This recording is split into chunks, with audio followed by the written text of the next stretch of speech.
로마서를 좀 다루려고 합니다. 근데 로마서를 강의적으로 하다 보면 시간도 많이 걸리고 또 다 다루기가 그래서 우선은 이제 한 허락하는 만큼만 이제 대략적인 개요를 살펴보고 나중에 기회가 될 때 깊이 교제를 할 수 있을 것 같습니다. 그래서 몇 번에 걸쳐서 중요하면서 또 핵심이 되어지는 대략적인 개요를 여기서 반드시 알게 되어지면 로마서를 이렇게 이해하는 데 도움이 되어지고 또 삶에서 적용하시는 분들 또 주께서 로마서 통해서 저에게 말씀하시고자 하는 그 진리들 저희가 반드시 알아야만 되고 삶에서 적용하고 활용해야만 되는 그런 진리적인 측면들을 대략적으로 개요적으로 저희가 살펴보려고 하는데요. 그래서 함께 집에서도 그 로마서를 하는 동안에는 자주 읽어보시면 저희가 이렇게 말씀 교재를 들으실 때 많은 도움이 되실 거라고 생각이 듭니다. 오늘은 이제 첫 번째 시간으로서 먼저 이제 로마서 이해하는 데 있어서 또 먼저 이것을 알면 도움이 되겠다 싶은 것을 이제 개요적인 측면에서 주제를 생각해 보았을 때 오늘은 이제 죄에 대해서 다루는 게 좋겠다 싶었습니다. 죄는 죄의 실체, 죄는 무엇인가? 어떻게 보면 죄는 무엇인가라는 물음보다 죄는 누구인가라고 묻고 싶어요. 죄는 누구인가?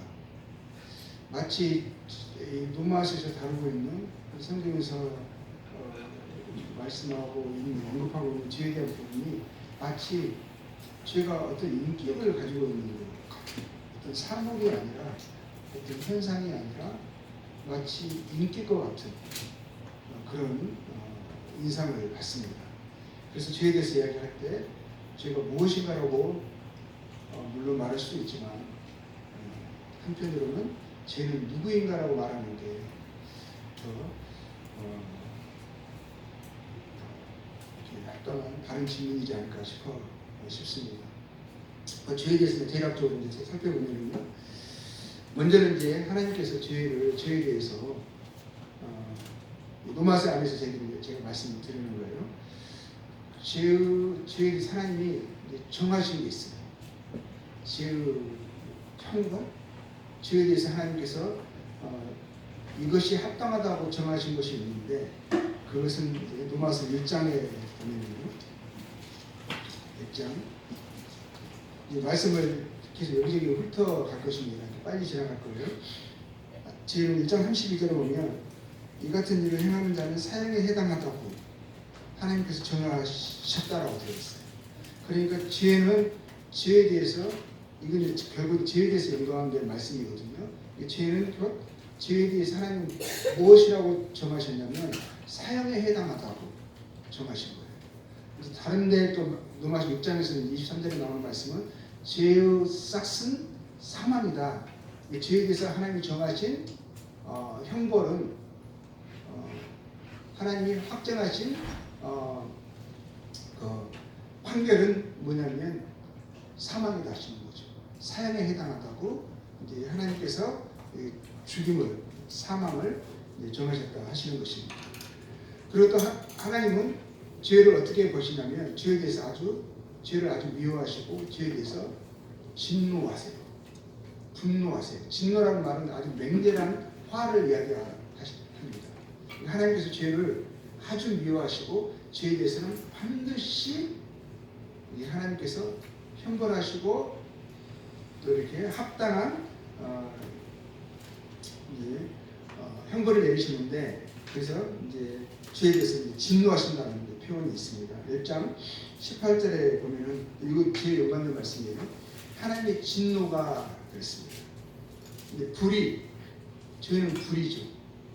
이 불에 대해서 하나님이 진노하신다. 아주 미워하시고 반드시 하나님의 이에 대한 그 미워하심과 하나님께서 이에 대해서 어떻게 하나님이 여기시는지에 대해서 그 진노로 화로 그것을 나타내십니다. 반드시 하나님이 형벌하신다고 말씀하고 있습니다.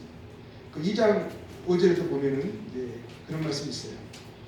결국에는 이제 이 죄에 대해서 이제 그것에 돌이키지 않는 자들에게 뭐라고 말씀하시냐면 그날에 임할 진노를 네게 쌓는도다.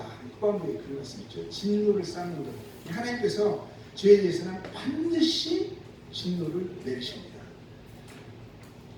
사람들이 죄를 짓고 그때마다 그에 대한 형벌이 이루어지지 않기 때문에 죄에 대한 형벌이 없다고 생각하는 경향이 있어요. 근데 하나님 그에 대해서 말씀하시죠. 반드시 죄에 대한 형벌이 없는 것이 아니고 지나가는 것이 아니고 무효화되는 것이 아니다. 반드시 진노가 임한다. 오히려 지금 진노가 내려지지 않는 것 같은 거. 하나님께서 죄에 대한 미워하심이 형벌이 지금 당장에 나타나지 않는 것 같은 것은 오히려 그것을 형벌이 지나간 것이 아니라 없는 것이 아니라 그 형벌이 그 진노가 쌓여져 가고 있는 것이다 라고 말씀하시는 거예요. 죄에 대해서는 하나님께서 반드시 진노하신다고 되어 있습니다. 그러면 죄가 거하는 거주지가 있어요. 죄가 어디에 거할까? 우리는 죄를 바깥에 있는 것으로 보통 인식을 하잖아요. 마치 몸 바깥에 있는 것으로. 근데요, 로마서 말씀을 보면 죄가 어디에 거주하는가가 나와 있습니다. 6장 17절 보겠습니다.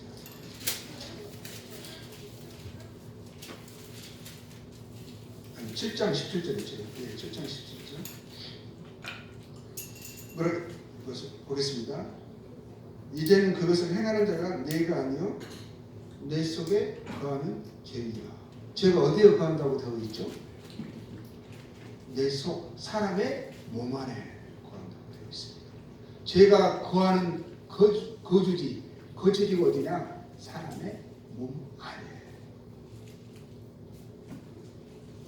20절 보겠습니다. 만일 내가 원하지 않는 것을 하면 이를 행하는 자가 내가 아니요 내 속에 거하는 뭐라고 되어 있죠? 죄니라. 죄가 어디에 거한다고요? 내 속, 내 몸 안에, 사람의 몸 안에 거합니다. 그래서 죄를요 다르게 죄라는 말을 다르게 표현하기도 합니다. 어떻게 표현하냐면 육신이라고 표현합니다. 왜냐하면 육신 그 안에 죄가 거하기 때문에. 죄는 어디에 거한다고요? 사람의 몸 안에. 죄가 거하고 있지 않는 사람이 있을까요? 없습니다. 모든 사람 안에 죄가 거합니다. 그럼 죄가 사람의 몸 안에 언제부터 거하기 시작했을까요?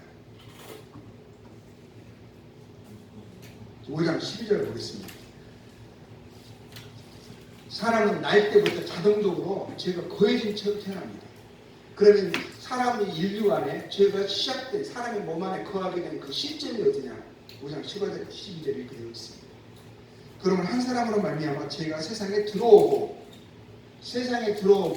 이 세상이란 말이 이 세상보다 사람 안에 들어오고 인류 안에 들어오고 그때는 모든 사람이 그때 아담이 죄를 지어서 아담 안에 죄가 들어왔을 때 마치 바이러스처럼 몸에서 떠나지 않는 바이러스입니다. 그때 인류는 어디에 있었죠? 모든 인류는 아담의 허리 안에 있었어요. 그렇게 표현을 하잖아요. 그렇죠? 한 사람으로 아담의 죄로 인해서 모든 인류 안에 뭐가 들어온 거라고요? 죄가 들어온 것입니다. 죄로 말미암아 사망이 들어왔어요. 이와 같이 모든 사람이 죄를 지었으므로 사망이 모든 사람에게 이르렀느니라. 모든 사람이 죽죠. 그렇죠?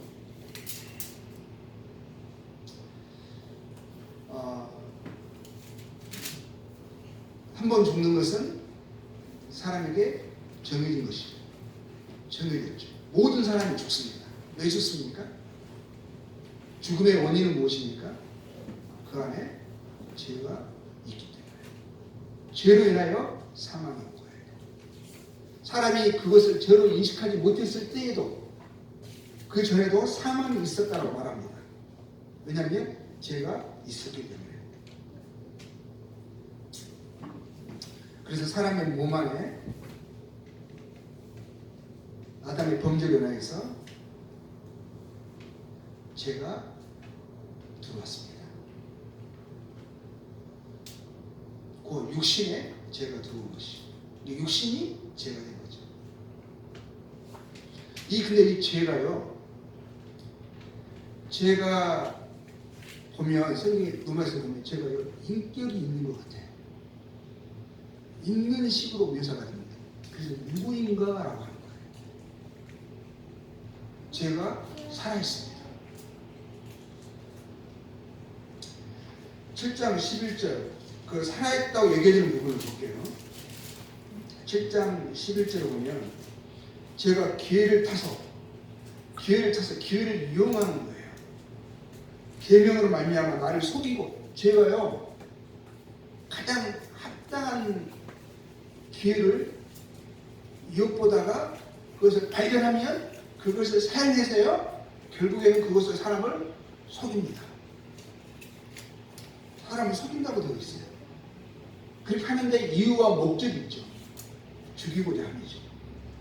그렇죠. 이 죄가 보면은 살아있는 것을 보게 돼요. 살아서 왕성하게 활동을 합니다. 어디에 살아있다고요? 내 안에, 몸 안에 살아있다고요. 근데 그것이 사람을 속이고 나를 속이고, 그것도 속이는 데 있어서 가장 합당한 형태, 때를 찾아서 그것으로 사람을 속여서 원하는 목적을 이룹니다. 그리고 또 죄가요 자신의 정체를 교묘하게 감춰요. 사람이 그것을 죄로 인식하지 못하는 거예요. 5장 13절 볼게요. 죄가 율법 있기 전에도 세상에 있었어요. 세상이라는 표현을 세상에 내 안에 있었다는, 사람 안에 있었다는 거죠. 근데 율법이 없을 때는 죄를 죄로 여기지 않았거든요. 그러니까 이 말은 무슨 표현이냐면요, 사람이 내 안에 있는 죄의 존재를, 죄의 실체를 인식 못하게 했다는 거예요. 죄가 자신의 정체를 감추는 거예요.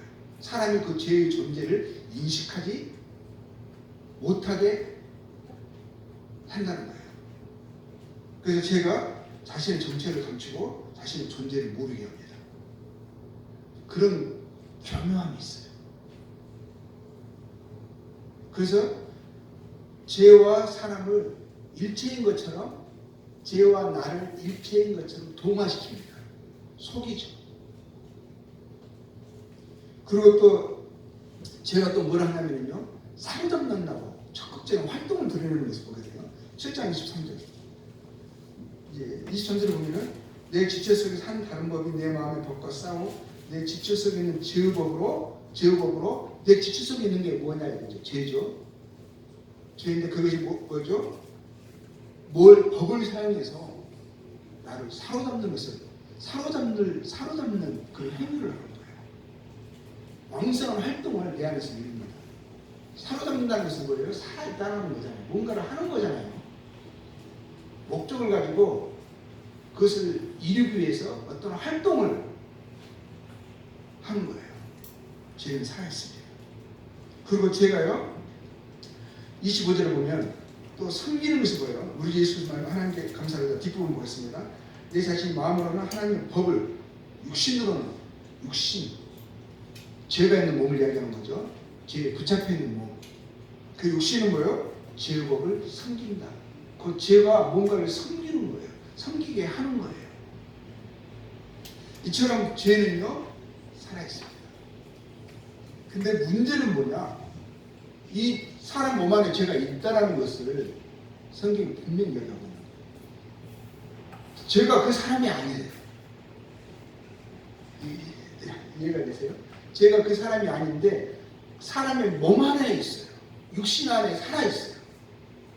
근데 그 죄는 어떻게 보면 인격을 가지고 있는 것처럼 이성적인 존재로 여겨지는 그런 내용들이 있거든요. 그런데 이 죄가요, 막 사람 몸 안에 있는데 이 죄를 없앨 수가 없어요. 이거는 백신이 없어요. 절대 이 죄를 살멸시킬 수 없다는 거예요. 끝까지 살아남습니다. 이 죄는요 없앨 수도 없고 죽지도 않아요. 언제까지 가냐? 사람이 이 몸 안에 있는 한은 죄는 떠나지 않습니다. 항상 존재합니다. 없앨 수도 없고 무시할 수도 없고 죽일 수도 없어요. 그럼 죄는 우리 몸 안에서 어떻게 역사하는가? 일하고 있는가? 어떠한 방식으로 죄가 우리 안에서 활동하고 있는가? 이걸 참 아는 게 중요합니다. 자, 1장 보겠습니다. 1장. 죄가 하는 일은 뭐냐? 근데 죄의 존재를 인식하는 게 참 필요해요. 자, 또 죄가 우리 안에서 하는 일이 무엇인가? 이게 참 아는 게 중요합니다. 1장 18절부터 보겠습니다. 하나님의 진노가 죄에 대해서 하나님이 진노하신다고 하셨죠? 하나님의 진노는 아주 맹렬한 화라고 분노라고 이야기하셨어요. 이야기했어요. 하나님의 진노가 불의로 진리를 막는 사람들의 모든 경건하지 않은 것, 불의에 대하여 하늘로부터 나타난다. 하나님께서 이 불의에 대해서, 죄에 대해서 진노하시는데, 이 불의가 죄예요. 옳지 않은 거죠. 하나님이 뜻하신 것이 아닌 거죠. 하나님의 진리에 반대되는 거죠. 근데 이 불의가, 죄가 뭘 하냐면 진리를 막습니다. 진리를 가립니다. 진리를 감춥니다.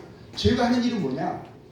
하나님의 진리를, 하나님께서 인생들이 알기를 원하시는, 그래서 계시하신, 분명히 보여 알게 하신 하나님의 진리를 가리게 합니다. 사람들로 하여금 그것을 인식하지 못하게 합니다. 그 진리를 가리는 일을 하는 거예요. 막는다는 것은 가린다, 멈춘다, 감춘다 이런 뜻이 있거든요. 그리고 이 진리가 또, 그래서 사람들이 하나님의 이 진리를 인식할 수 있는 그것을 하나님께서 보여주셨는데, 알게 하셨는데, 그것에 대해서 인식하지 못하게 하고, 그것을 깨닫지 못하게 하고, 그것으로 살아가지 못하게 하는, 진리를 사랑하기 위해서부터 멀어지게 하는, 그 시야에서 벗어나게 하는 그런 일들을 죄가 하거든요. 그리고 결국 뭐냐면, 죄가 또 어떤 일을 하냐면요, 죄가 사람의 생각과 마음 안에 역사를 해서요, 하나님의 진리에 대해서 하나님께서 사람에게 하나님과 하나님의 속성, 하나님 어떠하심에 대해서, 또 하나님의 뜻에 대해서 분명히 말씀하시는 것을 사람에게 알려주셨다고 되어 있어요. 19절 볼게요. 하나님을 알만한 것이 그들 속에 보이며 하나님의 일을 그들에게 보이셨느냐. 이게 진리거든요. 이 진리는 하나님에 대해서, 하나님의 실존에 대해서, 하나님의 어떠하심에 대해서, 성품에 대해서, 하나님의 기뻐하시고 선하시고 온전하신 뜻에 대해서 이것을 알려주셨고 나타내 주셨거든요. 이게 사람의 본성 가운데 있어요. 근데 그것을 인지하지 못하게 합니다. 사람 안에도 있고요. 또 이 만드신 만물 가운데 있습니다. 20절 보면 창세로부터 그의 보이지 않냐는 것들, 그의 영원하신 능력과 영원하신 능력, 하나님의 실존이죠. 하나님의 크심이죠. 하나님의 무궁하심이죠. 그리고 신성이라고 있어요. 신성은 하나님의 성품이거든요. 하나님의 인격이거든요. 하나님 어떠하심에 대해서 그가 만드신 만물에 분명히 보여 알려졌다. 알게 하셨다라고 되어 있어요. 하나님 분명히 말씀하신 것을 분명히 보여 알게 하셨다. 그럼 만드신 만물이라고 하시잖아요. 만물을 보면 하나님을 알만한 것이 있다라는 거죠. 단순히 하나님이 살아계신다만 말씀하시는 것이 아니라, 알려주신 것이 아니라 하나님의 어떠하심, 하나님의 성품에 대해서도, 인격에 대해서 알려주시고요. 그래 사람들이 분명히 보여 핑계하실 만큼 명확한 증거로 주셨다는 거죠. 근데 사람도 뭐예요? 사람도 만물이거든요. 그렇죠? 만물에 포함이 되는 거잖아요. 사람이 가장 하나님의 어떠하심을 가장 잘 표현하고 있어요. 그러니까 사람은 하나님의 형상과 모양대로 지어졌기 때문에, 그러면 사람이 가장 하나님을 잘 이해할 수 있는 그런 존재죠. 그리고 사람의 본성 가운데 신비한 거예요. 하나님을 알만한 것이. 그래서 하나님을 모른다라고 말할 수 없는 거예요. 근데 그래서 하나님 말씀하시는 거고, 분명히 뭐야 알 것이다라는 거예요. 모른다는 것은 말이 안 된다는 거예요. 모른다는 것은 거짓말이라는 거예요. 이것은 본성을 거스린다는 거예요. 그래서 21절에 뭐냐? 하나님을 알되, 당연하게 말하고 하나님을 안다고 말하는 거죠. 알되, 그래서 하나님을 알고, 하나님을 그래서 영화롭게 하고, 근데 영화롭게도 아니한 거예요. 감사하지도 아니하고, 그렇죠. 하나님을 알게 되면 그 영광스러운 하나님, 존귀하신 하나님을 영화롭게 하는 것이 사람의 본성에서 올라오는 1차적인 반응이에요. 이게 당연한 반응이라는 거죠. 근데 그것을 영화롭기도 아니하고 또 감사도 당연한 반응이거든요. 이게 본성이에요. 특성이에요. 근데 그것을 사람의 몸 안에 있는 죄가 어떤 역할을 하냐면 그것을 가리는 거죠.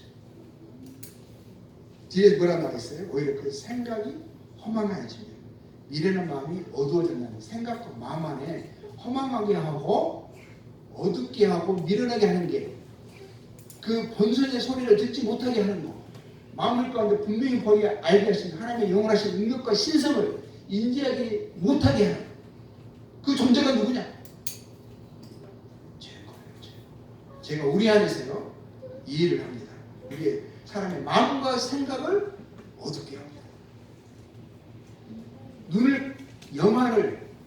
영적인 눈을 가리게 하는 거죠. 양심의 소리를 막는 거죠. 그걸 보지 못하게 하고요. 그걸 어리석게 하는 거예요. 어리석게. 우리 사람의 마음 안에서 역사합니다. 생각 안에 역사합니다. 근데 그건 죄가 하는 일이거든요. 근데 죄는 뭐죠? 속인다고 했잖아요. 그 마음의 생각, 허망하고 미련하고 어두운 진리에 대해서 인지하지 못하게 하고 진리를 벗어나게 하고 거절하게 하는 그 생각과 그 마음의 충동과 동요를 무엇으로 인식하게 하느냐? 나로 인식하게 하는 거예요. 죄와 나를 동일화시키는 거죠. 내 생각이라 생각하고 내 마음에서 일어나는 마음이라 생각하지 그거를 나와 다른 어떤 존재로 생각하지 않게 하는 거예요.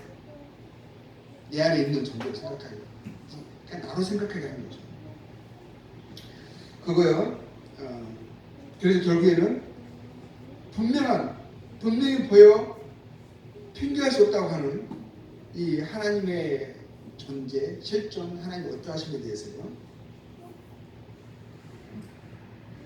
이 하나님의 영광을 썩어지지 않는 하나님의 영광, 이 하나님의 사람이 양심적이면 알아요.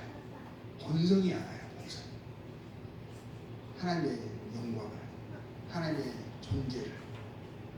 근데 그것을 뭘로 바꾸느냐? 썩어질 23절이죠. 사람과 새와 짐승과 기어다니는 동물의 우상으로 바꾸는 거예요. 하나님을 우상으로 바꿨다. 사람에게요 종교가 있다. 우상이 있다. 이것을 뭘 표현하는 거예요? 사람의 본성적으로 하나님을 알고 있다는 것을 표현하는 거예요.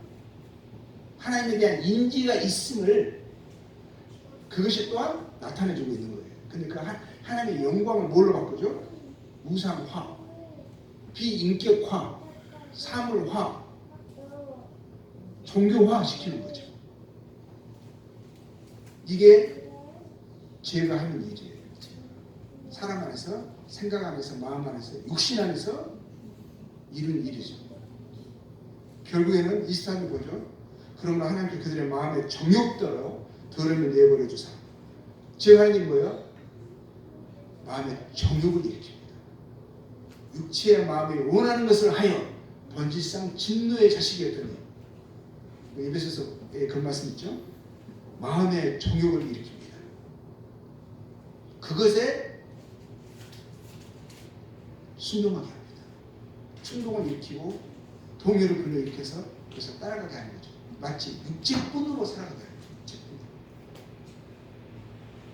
그래서 마음의 충동과 정욕이 일어나잖아요. 마음의 소욕이 일어납니다. 오히려 이제는 뭐냐면 하나님도 살아계신 하나님 어떠하시는 데서 거절했고요. 그걸 오히려 어떻게 됐죠? 다른 것으로 바꿔버리고 하나님을 멸시했습니다. 결국 자기가 하나님을 만드는 존재가 되어버린 거예요. 자기가 하나님의 자리에 올라간 거죠. 하나님도 창조한 우상을 만드는 존재로 자기를 하나님을 완전히 멸시하고 인생을 하나님의 자리에 높이고 이렇게 이런 존재가 되어버린 거죠. 그리고 마음의 정욕대로 결국 그것이 결국 뭐 하냐면 어떻게 하냐면 더러움에 이 마음의 정욕이 그 몸을 더럽게 하는, 몸의 욕구에 충동되게 하는. 결국엔 뒤에서 보면 25절에 보면 그들이 하나님의 진리를 거짓 것으로 바꿉니다. 처음에는 하나님의 영광을 우상으로 바꿨잖아요. 하나님의 진리를, 하나님의 영원하신 능력과 신성을 이제 거절했습니다. 그러나 이 아는 지식을 거부했어요. 그리고 그것을 다른 것으로 대체하는, 하나님의 어떠하신 것과 또 하나님의 진리를 거짓 것으로 바꿔서 결국은 뭐예요? 피조물을 조물주보다 더 경배하게 섬깁니다. 하나님의 자리에 다른 것으로 대체하는 거예요. 피조물들을, 썩어질 것들을, 잠시 머물다가 사라질 것들, 그것을 위해서 살아가게 하는 거예요. 그것들을 경배하고 섬기는 거예요. 그래서 하나님에서 벗어나서 하나님의 자리에 다른 것으로 대체하게 하고 그것으로 험한한 인생을 살아가게 하는 것이, 그것이 주체가 누구냐? 죄라고 하는 거죠. 죄가 인간 안에서 이루는 일이에요. 활동하고 있는 역사예요. 그래서 결국에는 뭐예요? 순리를 벗어나게 합니다. 26절에서부터 결국엔 욕심을 일으키는 거거든요. 근데 그 욕심이 부끄러움의 죄라고 하나님 말씀하셨죠. 이 몸의 정욕대로 살아가는 거예요. 하나님을 떠나니까, 하나님을 경외하고 하나님을 사랑하는 것을 거절하니까 서로 뭐예요? 자기의 육신의 정욕을, 자기를 위해서 살아가게 되는데 결국에는 사랑을 잃어버린 존재가 되는 거죠. 하나님 경외하고 하나님 사랑, 그리고 사람 사랑이 아니라 이제는 그것을 잃어버린 존재가 되는 거예요. 결국에는 그래서 창조의 질서도 어긋나는 그런 충동이 일어나는데 서슴지 않고 감당합니다. 시작하는 거죠. 26절, 이 때문에 하나님께서 그들 부끄러운 욕심을 내버려 주셨으니 그들도 여자들도 순리대로 습관을 받고 영리로 쓰면, 순리를 벗어나 영리로 살아가면 더 이상 창조 질서에 유배되어지는 영리로 이제 바꾸는 것을. 27절에 그와 함께 남자들도 순리대로 여자 쓰기를 버리고 서로 향하여 음욕이 볼질 듯 하네. 남자가 남자와 더불어 부끄러운 일을 행하여 그들의 그릇 때문에 상당한 복을 그들 자신에 받았느니라. 결국 뭐가 이들의 신이겠죠? 마음의 정욕, 음욕 같은 거, 마음의 육체를 만족시키는 거, 마음이 원하는 대로 행하게 하는 것이 결국에 신의 자리에 가 있는 거예요. 그것을 순종하는 것이에요. 영리가 그들이 결국 영리로 정상적인 게 아닌 거예요. 상식에 벗어나는 거예요. 본성에 유배되는 거예요. 그래서 그런 것들 결국 뭐라 그러냐면 부끄러운 일, 하나님의 보응이, 진노가 임하는 그런 삶의 형태로 살아가는 그런 존재가 되어버린 거죠. 근데 그것이 뭐냐면 사람의 몸 안에서 역사하는 죄에게 순종한 결과예요. 죄에 대해서는 순종한 거죠. 그래서 다른 데 말씀에서 보면 죄의 종이라고 말합니다. 죄의 종. 누구에게 순종하는지, 순종하는 자의 종이 되는 줄은 네가 알지 못하느냐? 그래서 너는 죄의 종이라고 그러죠. 죄가 그런 소욕을 불러일으키고 그런 생각을 일으키면 그것에 대해서 즉각적으로 반응하고 순종합니다. 그것을 순리로 여기고 그것을 기쁨으로 여기고 살아가는 이유로 여깁니다. 근데 결국 28절을 보죠. 또 그들이 결국 뭐예요? 제가 하는 일이 뭡니까? 제가 하는 일이 마음에 하나님 두기를 싫어하게 하는 거예요. 마음에 하나님 두기를 싫어하며 하나님께서 그들을 상실한 마음이 뭡니까? 타락한 마음, 부패한 마음이죠. 하나님을 잃어버린 마음, 하나님 두기를 싫어하는 그 마음. 결국은 제가 하는 일이 사람에게서 하나님과 하나님의 진리를 떠나게 하고 반대하는, 적대하는 삶을 살아가게 하는 것이 제가 하는 역사입니다. 제의 모남이에요. 그래서 결국 뭘 하게 하냐? 그런 사람들이요, 살아가는 삶의 방식이 부끄러운 일, 부끄러운 욕심을 이루는 일, 여기서는 합당하지 못한 일이라고 되어 있습니다. 합당하지 못한 일 쭉 29절에서 쭉 나오죠. 이게 결국 뭐예요? 사랑 없음이에요. 자기만을 사랑하고 자기 욕구만을 사랑하고, 사람이 가운데 사랑이라고 말하는 것도 결국 자기 욕심의 실현인 거예요. 자기 만족인 거예요. 하나님 경외와 하나님 사랑이 아니라, 그로 인해 나타나는 사람 사랑이 아니라, 남을 기쁘게 하는 삶이 아니라, 하나님의 뜻을 따라서 남을 사랑하고 섬기는 삶이 아니라, 결국에는 뭐죠? 불의, 추악, 탐욕, 악의가 가득한데요, 시기, 남이 잘 되면 오히려 시기가 일어나요. 그 제가 하는 일들이죠. 살인, 분쟁, 사기, 악독이 가득한 자예요. 수근수근하는 자예요. 비방하는 자예요. 하나님께서 미워하시는 자예요. 능욕하는 자예요. 교만한 자예요. 자랑하는 자예요. 이게 다 육신이죠. 육신. 죄가 우리 안에서 이루는 일이죠. 행하는 일이죠. 하나님을 마음에 두기를 싫어하니까 하나님의 진리를 거짓 것으로 바꾸어서 거짓을 쫓아가게 하는 거죠.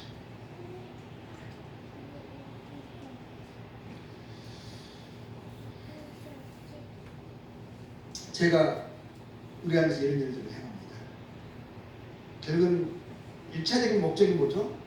하나님과 하나님의 진리를 떠나게 하고 마음에 두기를 거절하게 하고 대적하는 일, 반대되는 일을 하게 하는 거죠. 결국에는 또 제가 뭘 합니까? 7장 11절에 바쁜 말씀이지만 다시 한번 보면요, 제가 결국엔 또 어떤 일을 하냐면요, 또 나중에는 계명이 좋은 거거든요. 하나님 율법인데 이걸 또 사용해가지고 그 이제 하나님 율법을 아는 사람들에게는 또 율법을 사용해서요, 어떻게 그 율법으로, 오히려 율법을 사용해서 율법으로 말미암아서 또 사람을 속여서요, 사람을 죽이는 일을 합니다. 압제하는 일을 하는 거죠.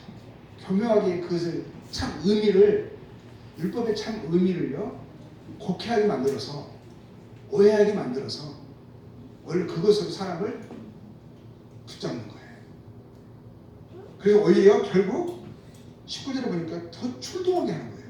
19, 20절에 보면 오히려 원함이 있는데 원함을 살 수 없는, 내가 하고 싶은 것은 못하고 하나님이 하라 하신 것은 하기 힘들고 하지 말라는 것은 몸이 더 움직이는, 결국 그걸 통해서 저 정지하는 거죠. 정지. 오히려 그 정지를 통해서 악을 충동시켜서 죄를 더 심하게 죄되게 하는 거예요. 결국에는 8장 7절에 보면 죄가 하는 일은 뭐냐면, 죄는 뭐냐? 8장 7절 이렇게 육신의 생각은 죄를 이야기하는 거예요. 하나님과 원수라는 거죠. 그래서 이는 하나님의 법에 굴복하지 아니할 뿐 아니라 할 수 없다. 죄가 결국 우리 안에서 이루는 것은 이런 일을 하는 거죠. 하나님의 원수로 하나님의 법에 굴복할 수 없는, 굴복하지 못하게 하는, 순종하지 못하게 하는, 하나님을 기쁘시게 할 수 없는 그런 생각들, 그런 마음들을 일으키고 그 마음에 반응하여서 그런 행실로 나타나게 해서 제약된 삶을 살아가게 하는 것이, 죄의 종으로 인생을 허망하게 부끄러운 삶으로 살고 살게 하는 그런 일들을 죄가 합니다. 제가 우리 안에서 이런 일을 하고 있어요. 그러면 이 사람이 그 전에 내 안에 있는 죄의 존재를요, 오해를 하고 있었어요. 내 안에 죄를 어떤 실체로 보지 못했어요. 근데 그 전에 그래서 제가 자기 안에 사람들이 죄를 잘 몰랐어요. 모를 때요. 근데 하나님께서 저 존재를 인식하게 하는 도구를 주셨어요. 도구. 그래서 이것을 통해 사람이 내 안에 악한 것이 있구나, 죄가 있구나라는 것을 이제 인식하게 하는 어떤 기능으로서 하나님이 이제 주신 게 있는데, 첫 번째가 뭐냐면, 첫 번째 기능은요, 본성적인 면의 양심이에요. 양심. 2장 14절을 보겠습니다.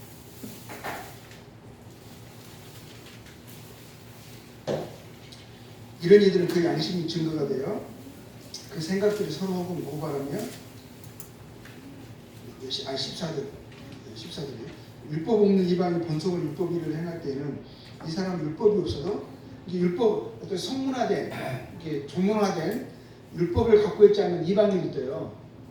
모든 사람들 그 사람들은 그 율법이 없었느냐? 죄를 인식할 수 있는 그런 기능이 없었느냐? 아니에요. 있었다는 거예요. 그게 뭐냐면 양심이라고 하는 거예요. 모든 사람이 양심이 있었어요. 양심이 있잖아요. 그래서 양심이 그것에 대해서 증거 고발했던 거예요. 네 옳지 않고 있지 않은 마음이 그것이 부담이 되고 그에 대해서 죄책감이 일어나고 모든 사람이 그래요. 전 세계 어디에 살아가든 도덕률이 있어요. 사람 안에 옳지 않은 것에 대한 동일한 인식이 있어요.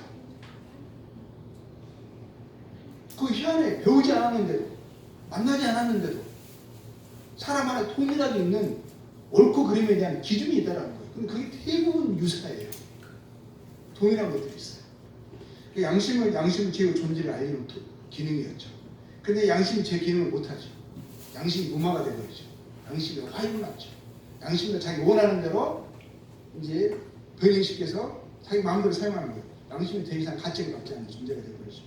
그래서 하나님께서 죄를 인식하게 하려고, 제 존재를 깨닫게 하시려고 주신 구체적인 방법이 뭐냐? 율법이에요.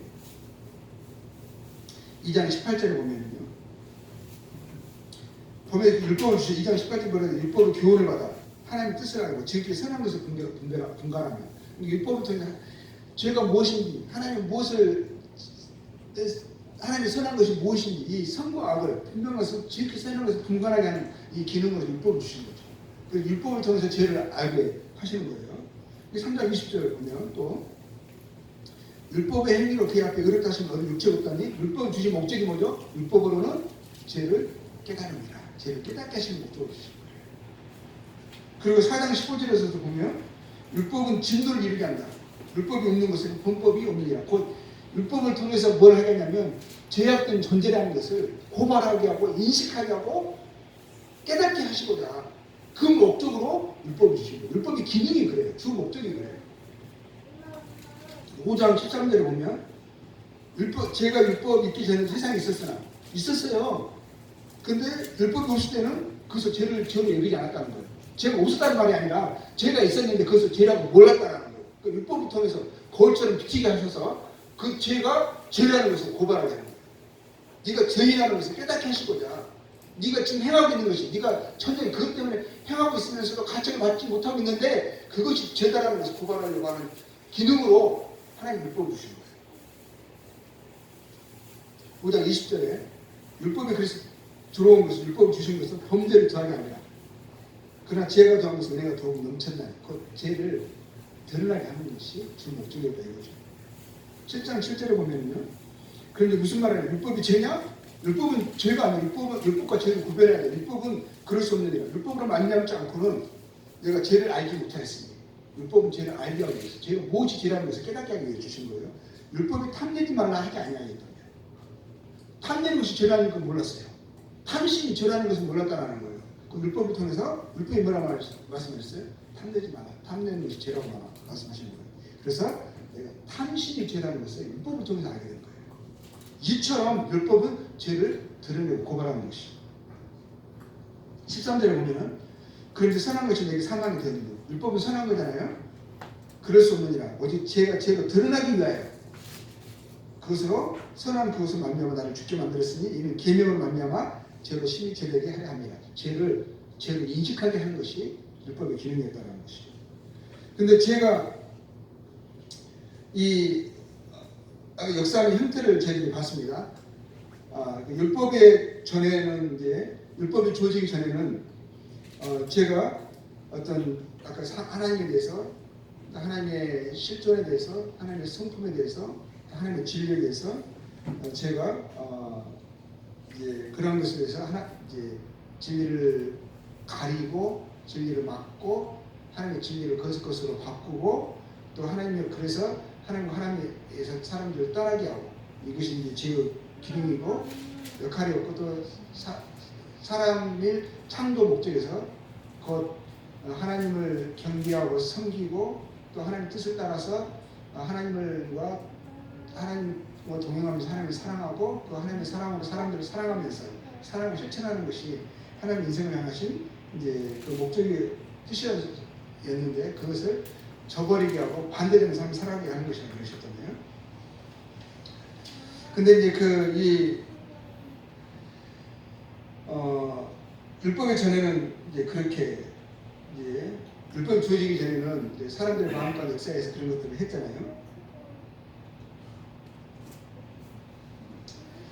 먼저 한 가지 더 생각해 볼 것은 하나님께서 이제 사람들 마음 가운데 분명히 하나님께서 분명히 알게 하셨다고 하셨잖아요. 근데 그것들에 대해서 사람들이 인식하지 못하도록 죄가 그것을 가리는 역할을 했어요. 그리고 하나님께서 또 이 죄에 대해서 그 형벌, 죄의 결과가 하나님이 사형에 해당하다고 분명히 정하셨다는 것을 정하셨다는 걸 사람이 알거든요. 사람이 알아요. 본성이 알아요. 근데 그것에 대해서 오히려 사람들로 뭐냐면 그것을 이제 알면서도 그것을 가리는 역할, 그거를 아니라고 우기고 자기도 이제 그것을 주장하면서 하고 다른 사람들에게도 그것을 이제 그렇게 하게 하는 그렇게 이제 옳다 인정함을 받게 하는 그렇게 해도 괜찮다고 말하는 하게 하는 거잖아요. 그리고 이제 그 다음에 율법 후에는 뭐냐면 이 제가 율법 전에는 그런 역할을 했지만 율법 후에는 또 율법이 주어지고 나서는 제가 어떤 역할을 하냐면은 율법에 대한 하나님이 주신 목적을 왜곡시키는 거예요. 오히려 어떤 식의 왜곡이 되냐면 마치 사람들을 하여 그러면 이제 로마서 2장에 보면은 특히 유대인들의 율법이 통해서 유대인들 통해서 주어졌잖아요. 근데 유대인들이 결국 뭐냐면 율법을 아는 지식 그 자체로 자기들은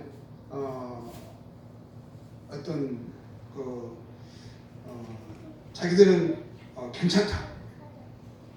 왜냐하면 율법을 아는 그 자체가 자기들 옳다. 여긴 방향.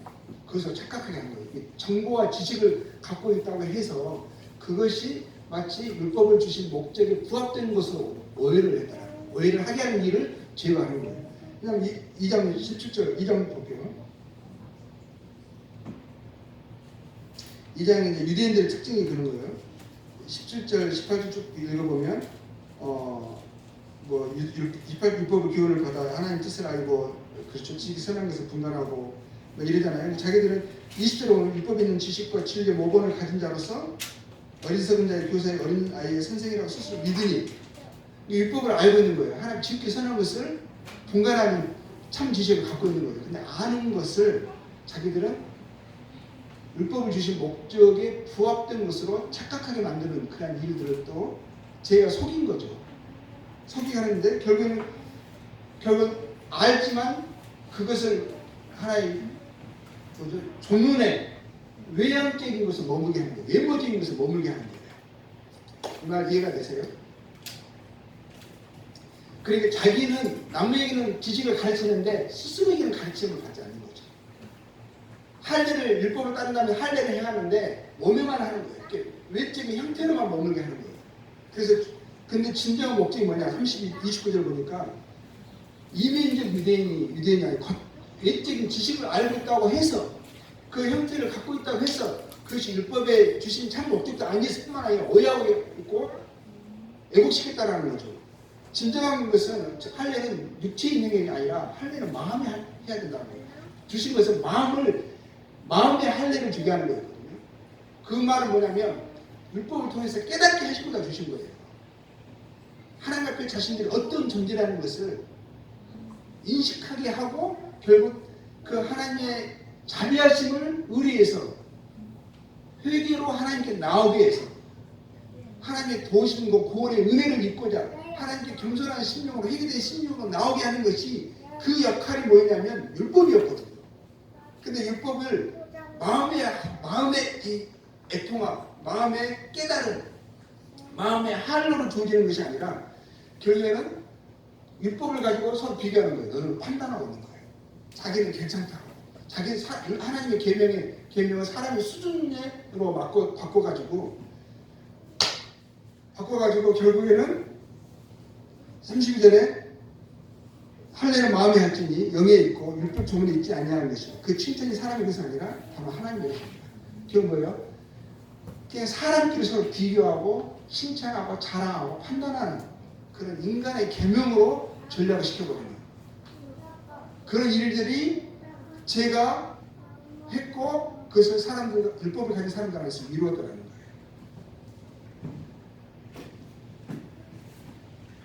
그리고 나중에 이제 율법을 통해서 또 그 의미를 깨달아 자기가 죄인이라고 아는 사람들은 그거를 굴대로 붙잡는 거예요. 속박시키는 거예요. 정죄하고 그러면서 두렵게 하고 그것을 끌고 가는 거죠.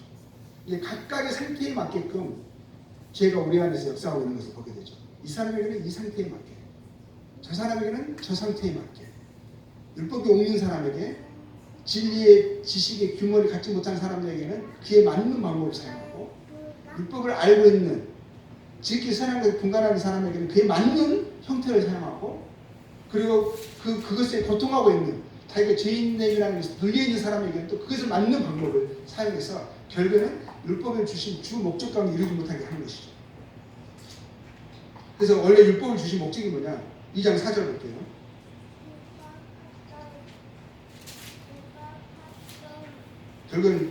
결국에는 네가 하나님의 인자하신 너를 인도하여 회개케 하심을 알지 못하여 그의 인자하심과 용납하심과 길이 참으심과 풍성한 메시아는 것. 이건 율법을 원래는 하나님이 자기가 하나님의 심판 아래 있다라는 것을 율법을 통해서 깨닫고, 그래서 하나님의 인자하심을 의지하여서 회개하여서 하나님께 나오게 하는 것이죠. 근데 오히려 율법을 그 순기능을 왜곡시켜서 율법이 없는 사람들을 판단하고 자기는 좀 남보다 낫다고 싶으면 교만하고 자랑하면서 하나님 나 같은 자를 받으셔야 마땅하다고 스스로 자신을 높여서 오히려 교만되어 있는 그런 상태를 두고 하나님 이야기하시는 거거든요. 이거 오히려 그런 자에게는 오히려 하나님 인자하시고 용납하심에 하심과 길이 참으시는 풍성한 메시아를 향해 책망하고 계시는 거거든요. 근데 반대로 율법은 이 말씀을 통해서 알 수 있는 것은 율법의 목적이 반대에 있다는 거죠. 하나님 회개해서 하나님 인자하신 의지하여서 하나님께 나오는 거. 3장 19절에 보면 그렇죠. 그래서 율법의 목적이 우리가 알고 있다. 율법이 말하는 말, 율법 아래 있는 자들이 말하는 것이 이는 모든 입을 막고 모든 자기가 스스로를 자랑했던 거, 스스로를 그 나름 칭찬했던 거, 그런 모든 입을 막고 온 세상을 하나님의 심판 아래 있게 하는 거예요. 심판 아래에 있는 하나님의 진노 아래에 있는 죄인된 죄의 종된 자신의 모습을 인지하게 하고, 그러면 율법 행위로 그 앞에 의롭다 하시면 얻을 육체가 없나니 율법을 죄를 깨닫게 하시고요. 그래서 그 깨닫게 하고 나서 결국은 하나님의 회개된 심령으로 마음의 할례가 이루어진 심령으로 나와서 하나님의 인자하심을 구하여서 하나님 나를 구원하소서, 하나님만 저를 구원하실 수 있습니다 라는 그런 고백을 일으키게 하는 게 율법 주 목적이 되는 거죠. 근데 사람들이 율법을 오해하고 그 오해하는 게 누가 있느냐? 죄가. 그래서 지금 이제 마지막에 말씀드리고 싶은 것은 뭐냐면, 먼저 이제 다 어느 시간에 이제 많은 것들 이야기 됐으니까 뭐 잃어버릴 수 있는데, 이 한 가지는 기억해 주실 것은 뭐냐면, 죄가 내 몸 안에 있고 죄가 내가 아니라는 거예요. 이게 무슨 이해가 되세요? 죄가 몸 안에 있고 죄와 나를 구별하는 게 필요해요. 근데 이 죄는 누구를 사용하느냐, 뭘 사용하느냐? 죄가 사용하는 게 있어요. 하나님의 계명을 사용합니다. 죄는요 논리적이에요. 검사처럼 법을 사용합니다.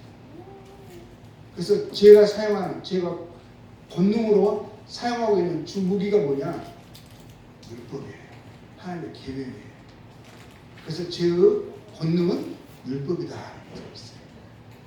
그래서 죄와 사망이, 그래서 뭐라고 하냐면 죄와 사망의 법이다라고 말하고 있거든요. 죄가 이 법을 활용해서 사람을 붙잡습니다. 하나님께서 율법을 주신 목적을 오해하게 해서 오히려 율법으로 사람을 붙잡아서 사람을 종노릇하게 하고 또 합법적으로 사람에게 권리를 주장합니다.